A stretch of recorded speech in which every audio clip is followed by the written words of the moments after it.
Jon, Anik, and Kenny Florian podcast.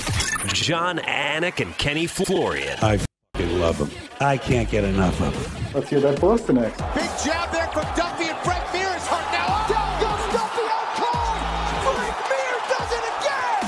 Rock'em sock'em robots here. Oh my goodness. Hyperbole. There are a couple of absolutely self-involved bullshit artists. Here are your hosts, Jon, Anik, and Kenny Florian.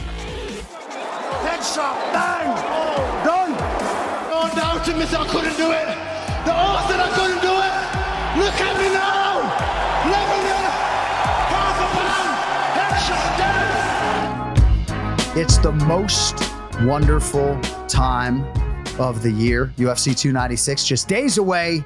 Great to have you back with us, or with us for the first time, if that is the case. It is episode 454 of the Anik Florian podcast, presented by DraftKings. Jon Anik here with former three-time UFC title challenger Kenny Florian. We have located the song Team Florian by Special Teams. That's a tease. We're going to play it on our award show coming up on Tuesday, January 2nd. But you played this song for me like 15 years ago. Special Teams created this for you, and I hadn't heard it in probably 10 years. And when I heard that 5'10", 155, full body chills, buddy. Full body chills. All right, coming up over the next 30 minutes or so, we will talk to a good friend of mine, outstanding MMA bettor, Hayden Iverson, who has emerged in the space over the last year or so. Also, Maycee Barber will be with us, or at least is scheduled to join us. But 296 is just days away. We're going to get KenFlo's prediction coming up on the main event here in a matter of minutes. But first, I just wanted to get your thoughts on this one thing that I heard my fine broadcast partner, Daniel Cormier, say about Colby Covington.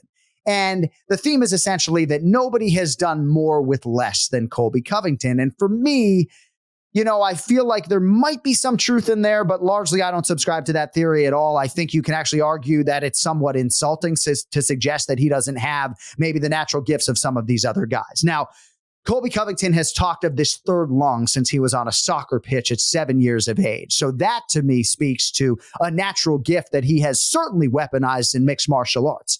Not to suggest, Kenny, that Colby Covington has not maximized his utility and become the best possible fighter and striker and wrestler in MMA that he can possibly be. But to suggest that no one in UFC history maybe has done more with less, I think shortchanges Colby Covington, the athlete, a little bit.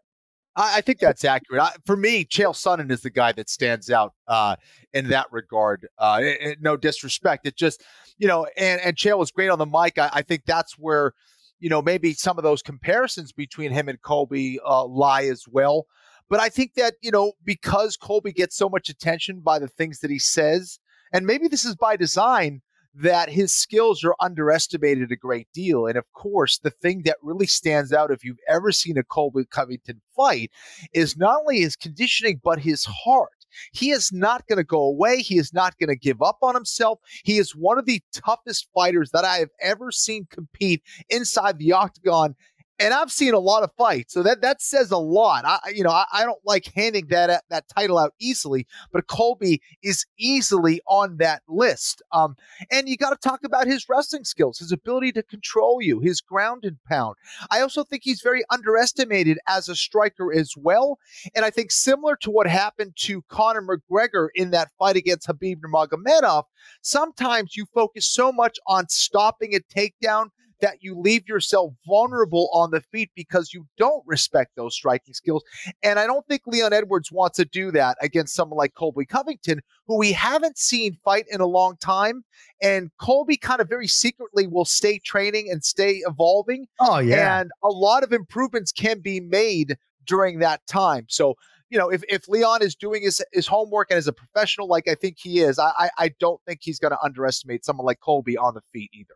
I know if I was an athlete, certainly fighting a guy like Colby Covington would bring out the best in me in training camp, just in terms of the daunting nature of a potential 20 or 22 or 25-minute fight. But you're right. You got to think Daniel Valverde, Cesar Carnero, everybody at MMA Masters now has had a couple years to work with Colby Covington, who in theory, with almost 2 years away, should present a damn fine version coming up this weekend. Either way, something special is going down at UFC 296. DraftKings Sportsbook is helping you come out on top in this epic encounter between Leon Edwards and Colby Covington. Right now, Rocky, the betting favorite, minus 148 on DraftKings Sportsbook. Covington can be had at plus 124. I actually think our executive producer, Cody Merrow, is going to have a wager on that main event. Can't tell you which way he's going, but there's all sorts of ways to attack the board for the last card of UFC's action in 2023, and you can get in on it right now with us. Download the DraftKings Sportsbook app. Not now, but right now. Use code AFPOD. New customers get $150 instantly in bonus bets for betting just $5 only on DraftKings Sportsbook, the official sports betting partner of UFC. With code AFPOD, the crown is yours. Gambling problem? Call 1-800-GAMBLER or visit 1-800-GAMBLER.net. In New York, call 877-8-HOPE-NY or text HOPE-NY. In Connecticut, help is available for problem gambling. Call 888-789-7777 or visit ccpg.org. Please play responsibly. On behalf of Boot Hill Casino and Resort in Kansas, 21 plus, age varies by jurisdiction, void in Ontario. Bonus bets expire 168 hours after issuance. See dkng.com/MMA for eligibility and deposit restrictions, terms, and responsible gaming resources. All right, now joining us on the guest line for the first time out of the great state of Wisconsin, I found out this morning. You can find him at Hey Jive Picks on Instagram. And I've really enjoyed the content from this man over the last year or so. He is Hayden Iverson with us for the first time here on the Anik and Florian podcast. Good Sunday to you, brother. How are you doing, man? I appreciate the time today. Very good. Thank you for having me on. Big fan of the show. Big fan of both of your guys' works. And just an honor to be here. So I see you're repping the great Taylor Mark Russell. Have you been fitted by that man yet, or are you just repping him loud and proud? No, I mean, he's a good friend of mine, and he's been wanting me to get tailored. So I got to get in there. I just got to do it. But I keep having these busy schedules. Don't get in there, but I got to get it done.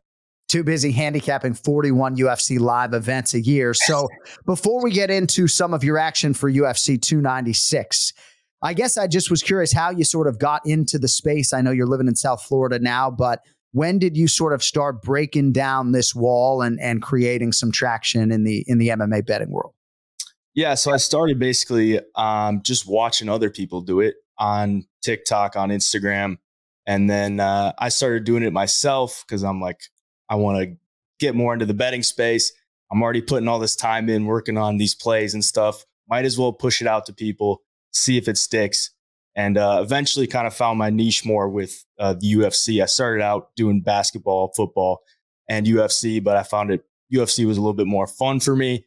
You know, it's one card a week. It's not every day like NBA or anything like that. A lot more time to prepare, and just kept going on it, just grinding, and basically just putting my whole life's work into it at this point. So it's been great. I love it.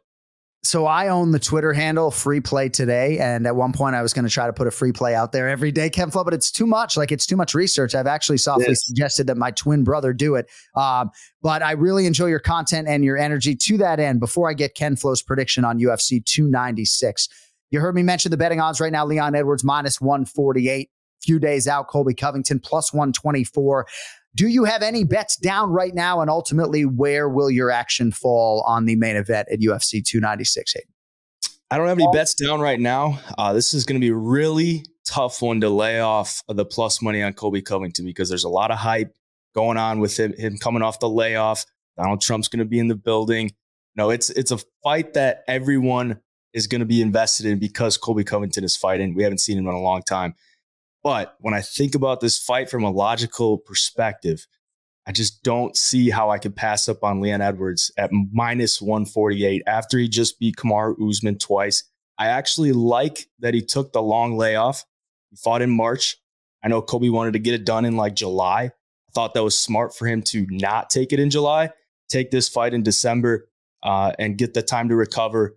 You know, don't get burnt out like we saw with the Aljamain Sterling situation with Sean O'Malley. Quick turnaround. I don't like that for champions.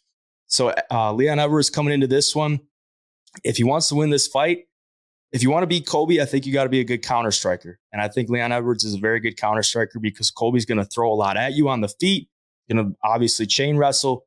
And if Colby wants to win this fight, he cannot let up for 1 second. And he's got to make Leon Edwards get to a point where he wants to quit. But as we know, Jon Anik said, it's not the cloth from which he is cut. I got Leon Edwards winning this one. All right, good breakdown. Minus 148 right now for Leon Edwards. So, KenFlo, there's a lot to unpack, obviously, on this main event. I think I can say, even though I can't bet on the fight, that I would probably be looking for other opportunities on the board, right? You can argue our producer, Cody Merrow, is a little bit underpaid relative to his value, and he's talking about a 4-figure wager on Colby Covington. I would look for other opportunities on the fight card. Ultimately, we need a prediction from you, KenFlo. You like Leon Edwards or Colby Covington here this weekend?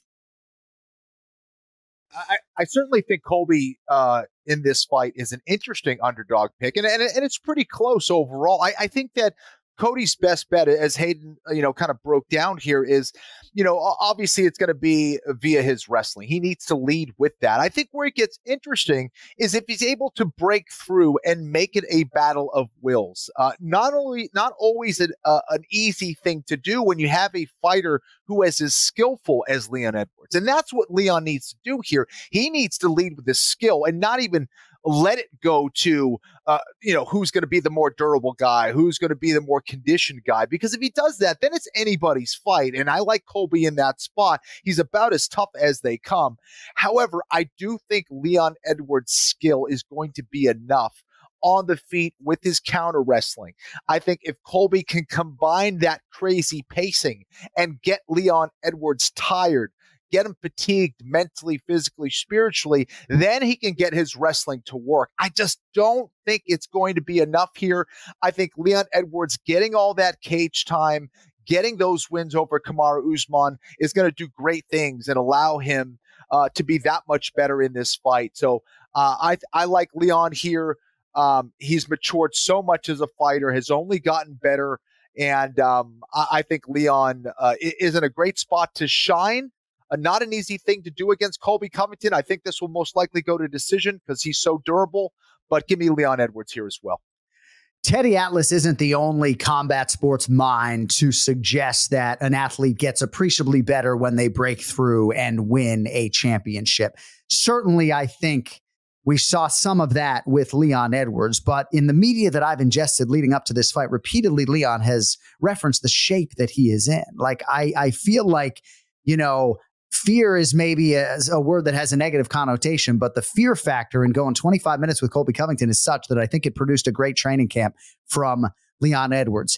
Hayden Iverson, I know you're going to have a lot of content for us throughout the week at HeyJaiPicks on Instagram. Anything else that you like at UFC 296? We got a lot of big favorites on pay-per-view. We got 14 fights to close out the year. Huge depth on the card, right? Like Randy Brown and Muslim Salikov is the first fight of the night, right? Randy Brown's a guy who's been featured on pay-per-view in the past. Any other plays or leans for you before we let you fly, brother? Yeah, I mean, this is a chalky main card. So I would honestly look for some type of props, and one that I actually kind of like. I don't know if there's a prop out there yet on DraftKings. I didn't see one out there, but Shavkat by decision, because I think Stephen Thompson is going to come out with his striking, and I think Shavkat is going to come out looking to strike, but I think he'll quickly learn that he's got to look elsewhere, because you don't want to stand in strike with Stephen Thompson. So I think Shavkat all wins by finish. Everyone's going to be looking for the finish. In times like this, I like to go the opposite. I think the value would be on a Shavkat by decision to get his first win by decision. He's already a big favorite. Stephen Thompson, we saw it against Gilbert Burns, against Bilal Muhammad.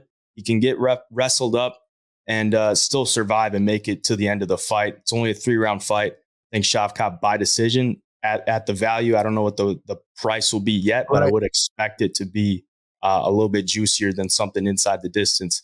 But Shavkat by decision looks pretty good to me. Yeah, that's interesting. Rakhmonov minus 520 on the money line. You figure it'll be minus for sure by finish, but yeah, maybe you get something close to even money on him by decision if that fight goes the full 15. All right, Hayden Iverson, you're going to see him on the Anik Florian podcast throughout 2024 as well at HeyJaiPicks. My man, appreciate the time. Best of luck on the board this weekend, and we will talk to you next year. Thank you for having me. Appreciate it very much. All right, there he is, Hayden Iverson with us here on the Anik Florian podcast. Fascinating main event.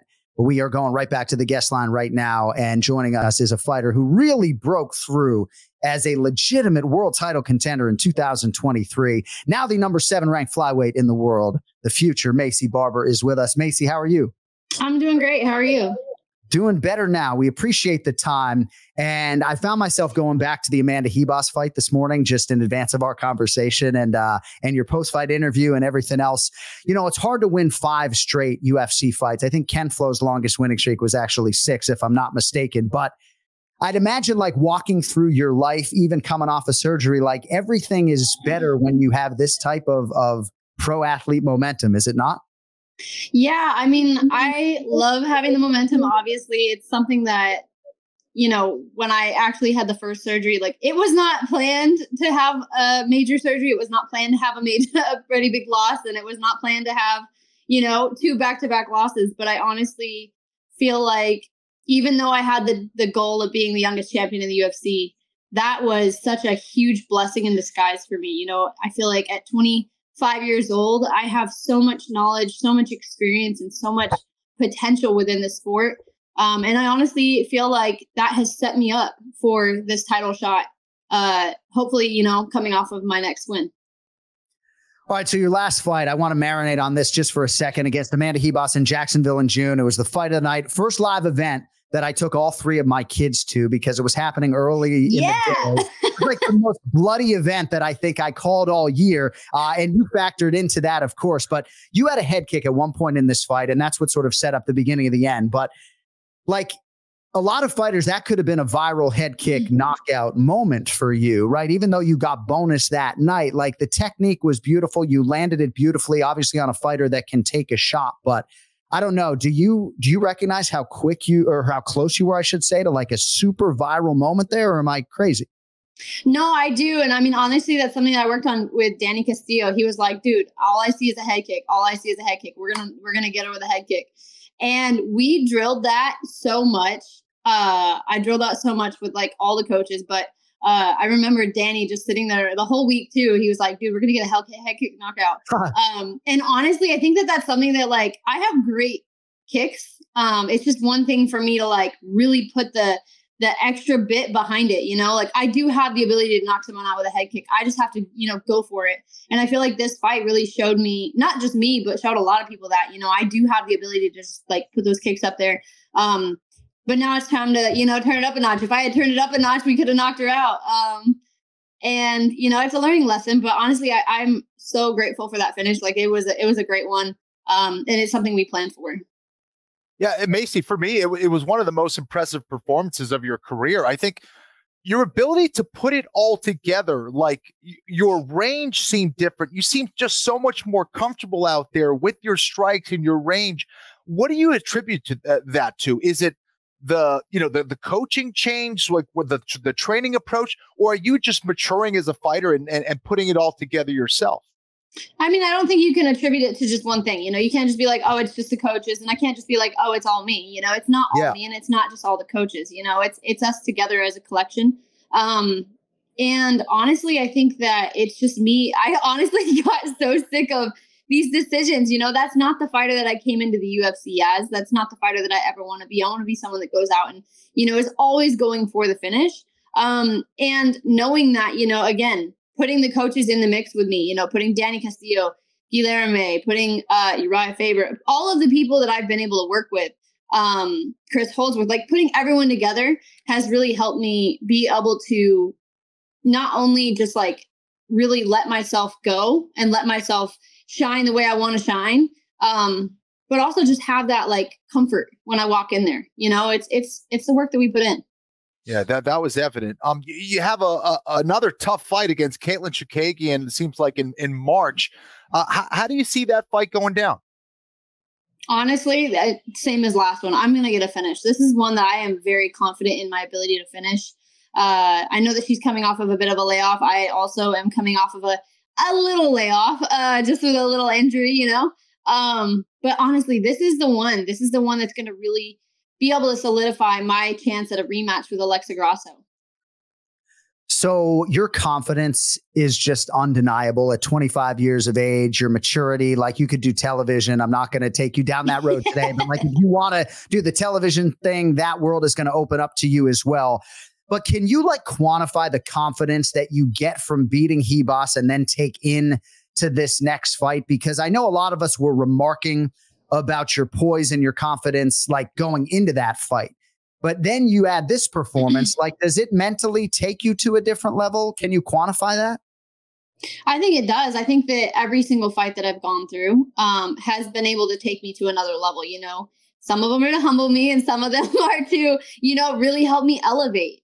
And this fight was one where it's like, no, this is the beginning of our run. This is the beginning of our shot at getting that belt. This is the beginning of, you know, I've had to work my way up, and I'm going to keep talking about it because it's something I've had to work my way back up to get that rematch with Alexa Grasso. And it's just that much better that she's in that title position, you know, that she has the belt.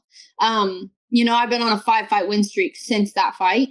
And I think that the fight with Amanda Ribas and the fight with Katlyn Chookagian is going to be the ones that solidify me in that spot for the rematch. No, I think the foundation is laid, and I know promotionally McMaynard and everybody else absolutely believes in you. And I think for a lot of us, when we saw you against Amanda, we thought for the first time that we were looking at a future world champion. Now, Amanda Ribas fought Katlyn Chookagian last year, didn't finish her. Does that film have any extra value given the common opponent or no? You know, I think that, I mean, I sat down and we watched all of, I sat down with Danny actually just the other day. We were watching the fights back. Katlyn has not finished an opponent. Her lack of ability to finish girls is what makes me that much more confident. Like, she doesn't have that extra bit that, you know, you have with some of these girls. You know, you're like, oh, we got to be careful of this. Oh, we got to be careful of that. And it's just being a little bit cautious and being aware of what we're looking for. There is no part of me that has any concerns with this fight. And it just honestly, it gets me so excited. But with Amanda Ribas, they went to a split decision. You know, she went to a split decision with a girl that also went back down to 115. Obviously I finished Amanda and she also went back down to 115. So there's a little bit of a size difference, I think, you know, and a power difference. But with me and Katlyn, there's a huge power difference. You know, I have the power, I have the ability to finish these girls. And Katlyn's been broken before. So that's what I plan on doing. UFC flyweight contender Maycee Barber with us here on the Anik and Florian podcast. So in terms of how much better you can get, right? You can look back to maybe 2019, Roxanne Modafferi. You can look at 2021, the Alexa Grasso fight, and now look at where you are at right now. I don't know if it's quantifiable in the gym week to week, day to day, but like, how much better can you get, and how far away do you think you really are from your fighting prime, your championship prime? I mean, I can only get as good as, you know, the work that I'm putting in. So I put in work on a daily basis. I think that there's work to be done everywhere. You know, no one's at the top. Even when they're at the top, they're still not at their truest and fullest potential. You know, there's always so much more that we can always do. And it's just capitalizing on those moments. You know, there's things that I can be doing, you know, the sacrifices that we need to make to be able to set ourselves apart. You know, everyone in the top 5, top 10, they're all putting in work. You know, we're all in the gym training. So it's going to be those little edges that really set me apart. And that's something that I'm willing to do. So I think that my potential in this sport and in the UFC it's just getting started. And then, you know, I'm here for it. I'm excited, dude. No, it's exciting. And there's so many things that are in your not too distant future. I know you and I have talked privately about a UFC main event, which potentially could be on the front of a title fight, but your title fight could come before you know it. Yeah. So who's a tougher matchup for you, Alexa Grasso or Valentina Shevchenko? I think they're different styles. They're different styles. So I don't know if it's like one's tougher than the other. I mean, obviously Valentina was such a dominant champion for so long. You know, a win over her would be incredible. But at the same time, I have that little extra bit. Like I've said it before. It's like, do I want the title? Like if Valentina and Alexa Grasso have their trilogy fight and Valentina wins the belt, I still want my rematch with Alexa Grasso. Right. That's where I'm at right now. Right. And I know that would also give me the ability to fight for the belt. I'm not saying I don't want a title shot. I'm just saying that as an athlete and as a fighter, I know that I can finish her. And I know that in a 5-round fight, I would have won that fight. Yeah. And I need that back. That's something I'm like, I, as a competitor, need that fight back. So selfishly, I feel like the tougher fight for me, it's more of a mental thing. It's like the tougher fight for me is the one with Alexa Grasso, because I'm going to say that because that's the one I want. Does that make sense? That. Yeah, no, crystal. Yeah. Makes a lot of sense. All right. Couple quick ones before we let you go. Your brother Wyatt had an amateur fight back in 2019. What is his deal as a mixed martial arts athlete right now?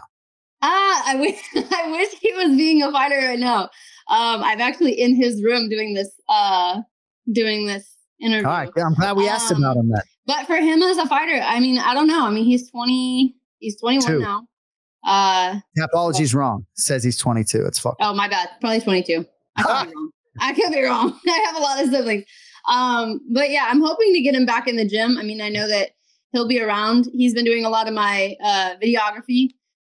So putting in work. Good. Well, he'll be sure to cut the clip about him then, hopefully. Hey, before we let you go, staying on the theme of your family, anyone who has followed your career knows how invested your family has been. So I'd imagine it's been pretty exciting for them to sort of witness this run and this rise to undeniable title contention over the last 2 years.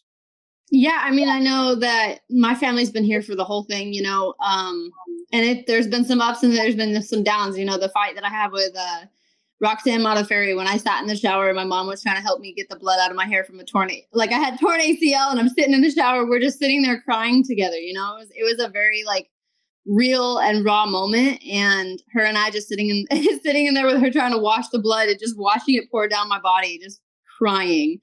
To now, me having the last win that I had and her being there and just being able to run up and give her a hug, honestly, there's nothing that compares to being able to have your family there. And for all the fighters that get to have that, I mean, they should soak it in, and to all the fighters that don't get to have that, I wish that they could, because that's something it's so, so special. And I'm honored, I'm honored that my family is such a big part of this. That's great. That's really well put. And yeah, when you hugged your mom in Jacksonville, it's like, hey, mom, I'm completely covered in somebody else's blood. That had to be pretty joyous. Everyone got some. DC, my mom. Yeah. All right. If you want to follow Maycee Barber on the social channels at Maycee Barber, Maycee on the Maycee and Barber self-explanatory. Maycee, we appreciate the time very much. We're very excited about your future here on the show and beyond, and we'll let you get back to everything that you got going on. Hope to see you in Vegas soon, but get on the mend, and we will see you in Miami, if not sooner. Thank you so much for joining us. Thank you, guys. I'll see you soon. All right, Maycee Barber with us here on the Anik Florian podcast. Fights Katlyn Chookagian. Might be Caitlin Sermonara. I'm not sure. But Katlyn Chookagian, UFC 299 in March, Miami, Florida, USA. It's really amazing, Kenny, right? Maycee Barber put a lot of pressure on herself, I think early on, suggested that she would become the youngest champion in UFC history. That was the goal. And even though maybe she came up a little bit short as far as that initiative was concerned, she has been absolutely awesome. And she's on the short list of the best flyweights in the world right now, and cannonball coming for Alexa Grasso and everybody else. Yeah, and I would argue it's very difficult to get to a high level if you don't set those high goals for yourself. And I think that she's been putting in work for a while. Sometimes it doesn't come together for a long time. Didn't for me. And I think that time is right now for her. That's the most important part, that it is coming together, and it's coming together at a great point in her life and in her career. All right, and last thing I'll say, you may have heard us talk earlier in the week about Belal Muhammad, our good friend, weighing in as the backup for Leon Edwards and Colby Covington. And despite the personal connection to Belal, I feel connected to all of these athletes. Leon, of course, for obvious reasons, right? But I was very excited when I got this news several weeks ago, because it's one thing to be like a last minute short notice backup for a title fight, Kenny. It's another thing to get word promotionally, 5-6 weeks out that you're going to be the guy. I think it speaks to Dana White, sticking by his guarantee that the winner of Gilbert Burns and Belal Muhammad would fight for the title. And even though Leon is talking a lot this week about 185 pounds, there's a history between Leon and Belal Muhammad, and even Shavkat Rakhmonov was putting Belal over just in terms of his candidacy. So I think we'd all agree it's nice to see the UFC acknowledge Belal Muhammad as the true #1 contender by making him the backup coming up here in a few days. Yeah, it's an opportunity, right? Nothing's guaranteed with weigh-ins and things like that, but I do think he's in a great spot. Has that opportunity to maybe step in here, was given the heads up so he can get some training in, get his weight down, all that stuff. And I think I think both those guys have been pretty reliable as far as weighing in, Edwards and Covington. But just the fact that Belal does have that opportunity, I think is a good sign. And I think we should see him fight one of those guys in the near future. I'm curious to sit down with Leon Edwards in our fighter meeting, because he has been pretty dismissive of Belal Muhammad leading up to the fight, whereas in times prior, he has sort of promoted Bilal's candidacy as the number one contender. So we'll see where Leon stands. But of course, his focus is Colby Covington this weekend. And all of your focus should, of course, be on pay-per-view, hopefully with us. Thank you to our guests, Hayden Iverson and Maycee Barber. We are back with you coming up on December 18th, I believe. That Monday, we will recap everything that was UFC 296, the final card of the year. We'll also set the table for our award show coming up on January 2nd. So if you do have any award nominees that you think might fall under the radar, you can fire those in at AnikFlorianPod. Also, don't forget, best way for you to support the show, our producers, our talent, everybody else.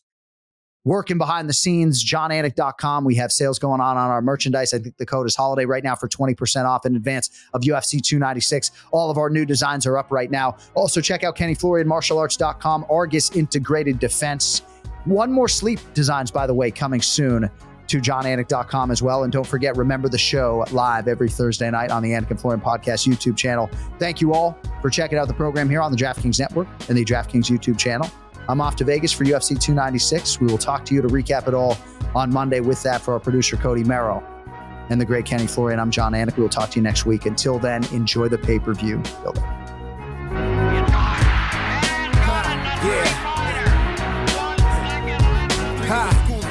Are you sure we're not in the Boston Garden? Now every time I start a verse, I break at least 3 commandments. Kinda like Pluto, because I never planned it. I'm outlandish in the way they make Apaches look like they own ranches. It's the art of war. Your blood's the only color on the canvas. And I don't mean it like a thug sense of how you can get got. Fuck being gangsta, I'm hip-hop. You got it every time you walk in the label. The A&R's like nodded. Immune to your shit, cause I circle, dotted. Body heat is a toxic. We got a beat, I don't got it. Street coppers, he start to think psychic link, make the speakers speak and lead us sleep. Off their high horse, make an ass of their views. Your DJ must not know the alphabet, forgetting his cues. My favorite DJ got those and 6 extra L's to abuse. Esoteric John P, and I'm the new kid in school. I'm Radar Ellis, nice to meet you. Short busting my styles. Egocentric, ego tripping with frequent fly smiles. DJ wants to get at the bird. He gets at the bird. And Bird takes the shot. You wanna set it on us? We got tomatoes on us.